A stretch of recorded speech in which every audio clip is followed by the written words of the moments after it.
ఇప్పుడైతే మార్కెట్ లో పచ్చబటాణాలు ఫ్రెష్ గా దొరికేస్తున్నాయండి. వాటితో ఈ విధంగా గ్రీన్ పీస్ పరాటా చేసేస్తే పిల్లలు ఇష్టంగా తింటారు. హెల్తీ, టేస్టీగా ఉంటుంది. అలాగే చేసుకోవడం సింపుల్.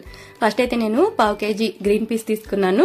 వీటితో పాటు ఒక పచ్చిమిర్చి వేసి కచ్చపచ్చగా గ్రైండ్ చేసుకుని పక్కన పెట్టుకుని పాన్ లోకి 1 టేబుల్ స్పూన్ ఆయిల్, జీలకర్ర, కాస్త ఇంగువ, తరిగిన ఉల్లిపాయ ముక్కలు వేసి ఫ్రై అయిన తర్వాత అల్లం వెల్లుల్లి పేస్ట్, రుచికి సరిపడా ఉప్పు, చిటికెడు పసుపు వేసి కలిపి ఇందులోకి గ్రీన్ పీస్, కొత్తిమీర, కారం పొడి, ధనియాల పొడి, కాస్త ఆమ్చూర్ పౌడర్ వేసి కలిపి ఉడికిన తర్వాత పక్కన పెట్టేసుకోండి.